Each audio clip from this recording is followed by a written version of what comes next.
MP board के कक्षा 12वीं के सभी विद्यार्थियों के लिए आज की इस क्लास में इतिहास के इम्पोर्टेंट प्रश्न हम कंप्लीट करेंगे। तो आपका जो पेपर है वो 17 मार्च के दिन होने वाला है। 17 मार्च के दिन किस तरह के आपके प्रश्न रहेंगे एग्जाम में, बिना किसी देरी के चलिए शुरू करते हैं प्रश्नों को। पहला प्रश्न है आपका, सही विकल्प चुनिए। पहला है, हड़प्पाई मोहरे किस वस्तु की बनी हुई थी? हड़प्पाई मोहरे हैं वो किस वस्तु की बनी थी? सेलखड़ी की बनी हुई थी। दूसरा है, महाभारत में श्लोकों की संख्या है, तो महाभारत में कितने श्लोक है? 50,000 श्लोक हैं। तीसरा है, जहाँ बुद्ध ने निर्वाण प्राप्त किया था वो कौन सी जगह पे? कुशीनगर। कुशीनगर में बुद्ध ने निर्वाण प्राप्त किया। चौथा है, हटीला यात्री कहाँ गया था? हटीला यात्री कहाँ पे गया था? इन बबूता के पास गया था। और राजमहल पहाड़ियों के लोगों की आजीविका निर्भर थी।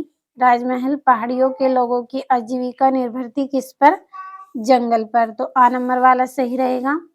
छठा है, गांधी जी ने असहयोग आंदोलन वापस लिया। तो गांधी जी ने असहयोग आंदोलन फरवरी 1922 में लिया। और यहाँ से इंग्लिश मीडियम वाले बच्चों के लिए टिक करेंगे, तो पहले का सी और दूसरे का रहेगा बी। तो स्क्रीनशॉट के माध्यम से कंप्लीट कर लें। तीसरे का आपका यहाँ पे रहेगा डी, पांचवे का रहेगा चौथे का रहेगा ए, पांचवे का रहेगा ए, और आपका यहाँ पे जो छठा है, छठे का रहेगा डी। बढ़ते हैं अगले प्रश्न की ओर। यहाँ से अगला प्रश्न, रिक्त स्थानों की पूर्ति कीजिए। पहला है, फ्रांसवा बर्नियर एक डेडेस यात्री था। तो यह फ्रांसीसी यात्री था।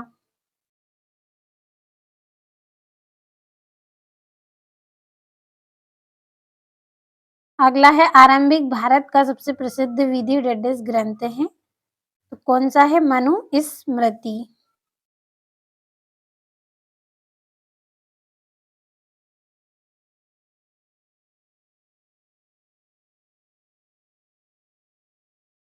तीसरा है, जैन धर्म में डेडेस तीर्थकर हुए हैं। तो जैन धर्म में 24 तीर्थकर हुए हैं।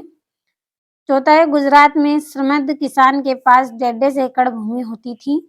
तो 6 एकड़ भूमि होती थी। पांचवा है, अमेरिका की गृह युद्ध ने भारत के डेढ़ व्यापार को अत्यधिक बढ़ावा दिया है। कपास। क्या रहेगा इसका आंसर? कपास रहेगा। छठा है, मुगल साम्राज्य की अर्थव्यवस्था का मुख्य स्रोत डेढ़ था। भू राजस्व। यहाँ पे हम लिख लेंगे भू राजस्व। तो ये हो गए हैं आपके यहाँ से रिक्त स्थान। अब इंग्लिश मीडियम वाले बच्चों के लिए हम यहाँ पे कंप्लीट कर लेंगे जल्दी से, तो आप पढ़ लीजिएगा सभी को।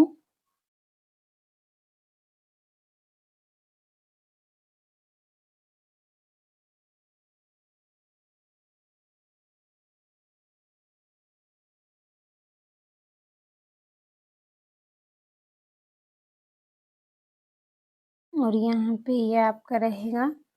तो ये यहाँ पे कंप्लीट हो गए हैं। चलिए चौथा प्रश्न जल्दी से भर लेते हैं। ये यहाँ से चौथे का 6 रहेगा आपका 6, और ये यहाँ पे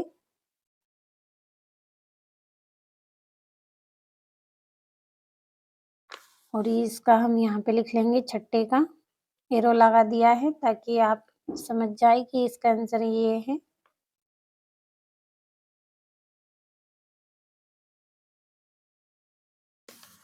अब हमारी जोड़ियों को कंप्लीट करेंगे। तो पहली जोड़ी है हर्षचरित। तो हर्षचरित की जोड़ी रहेगी बाण भट्ट। दूसरी है रैयतवाड़ी विद्रोह। तो इसकी जोड़ी रहेगी 1875 ईस्वी। तीसरा है शेख निजामुद्दीन औलिया। तो इसकी जोड़ी रहेगी आपकी दिल्ली। और मार्को पोला की जोड़ी आपकी रहेगी गांव का मुखिया। और मुकद्दम या मंडल, तो इसकी जोड़ी आपकी रहेगी 1271 से 1295 ईस्वी। तो ये आपकी यहाँ पे पांचवी। और भारत छोड़ो आंदोलन, तो इसकी जोड़ी रहेगी 1942 ईस्वी। और पूना समझौता की आपकी जोड़ी रहेगी 1932 में हुआ था। तो ये हो गई जोड़ियां। अब यहाँ से हम जल्दी से इन पर नंबर डाल लेंगे। तो ये छठी जोड़ी, पांचवी जोड़ी, पहली, सातवीं और ये तीसरी, दूसरी और ये वाली चौथी। ये हो गई आपकी जोड़ियां। अगला प्रश्न, एक वाक्य में उत्तर दीजिए। पहला है, भारत के विभाजन के समय जम्मू कश्मीर के शासक कौन थे? महाराजा हरि सिंह।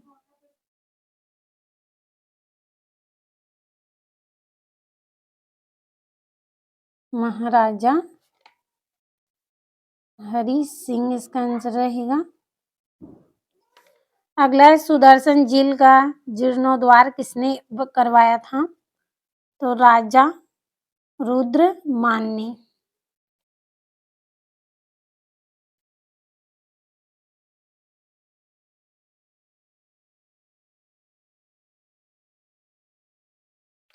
अगला है, अल बिरूनी किन भाषाओं का जानकार था?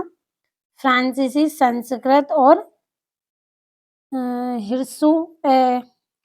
हिब्रू भाषा का जानकार था। तो यहाँ पे हम कुछ नामों को लिखेंगे। फारसी, संस्कृत,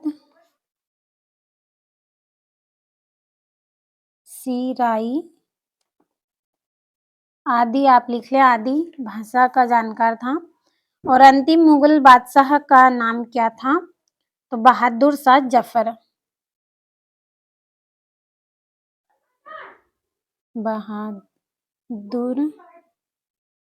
बहादुर शाह जफर। और पांचवा, भारत में प्रथम जूट मिल कब स्थापित की गई? सन 1855 ईस्वी में। ये एक वाक्य में उत्तर हो गए हैं। छठा है यहाँ से, भारत में भारतीय संविधान में कितनी अनुसूचियां हैं? तो 12 हैं।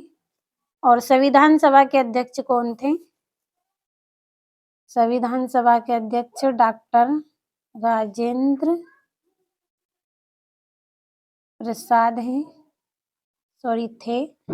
अब इंग्लिश मीडियम वाले बच्चों के लिए मैं जल्दी से पहले कंप्लीट कर देती हूँ, फिर आप स्क्रीनशॉट लेकर कंप्लीट कर लें। तो ये यहाँ पे कंप्लीट कर दिए हैं, जल्दी से स्क्रीनशॉट आप लें। और यहाँ से मैं यहाँ पे टिक कर रही हूँ, आप पढ़ लीजिएगा सभी को। सरल है और समय आपका बचाना है, केवल इसलिए यहाँ पे आपको समझाया नहीं है। सभी को अच्छे से आपको पढ़ लेना है। और यहाँ से भी हम टिक करेंगे। तो पहला सत्य, दूसरा सत्य, तीसरा आपका सत्य रहेगा। चलिए बढ़ते हैं चौथे प्रश्न की ओर। तो ये यहाँ पे आपके सत्य सत्य हो गए हैं। छठा प्रश्न है, संविधान सभा में हिंदी को राष्ट्रभाषा बनाए जाने के विरोध में क्या तर्क दिए गए? और केंद्रीय सूची क्या है? सातवां है, देशी रियासतों का एकीकरण किसने किया था? एकीकरण की प्रक्रिया कैसे हुई? बढ़ते हैं अगले प्रश्न की ओर। हड़प्पा सभ्यता कृषि प्रौद्योगिकी के विषय में आप क्या जानते हैं?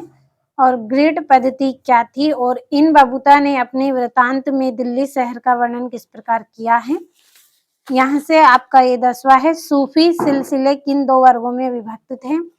और राजा कृष्णदेव राय की उपलब्धियों की विस्तृत विवेचना कीजिए।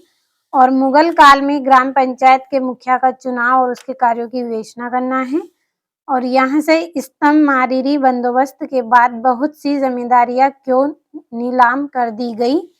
और ये इसका यहाँ पे अथवा है। बढ़ते हैं 14वें प्रश्न की ओर। तो यहाँ से ये 14 है, अवध का अंतिम नवाब कौन था? इन्होंने अपने पद से कब हटाया गया? और भारतीय राष्ट्रीय आंदोलन में असहयोग आंदोलन के क्या महत्व था? संक्षेप में लिखिए। 16वां है, विजयनगर राज्य की स्थापना का विवरण दीजिए और उन साक्ष्यों के बारे में चर्चा कीजिए जिनमें पता चलता है कि विरोधी योजनाबद्ध और संविद ढंग से काम कर रहे थे।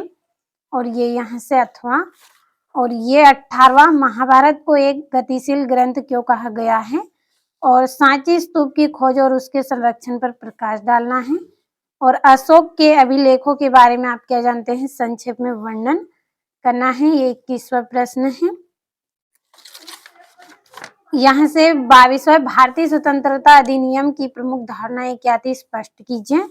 और भारत के मानचित्र में आपको बौद्ध स्थलों लुम्बिनी, बोध गया, सारनाथ, सांची और अमरावती को अंकित किया गया है।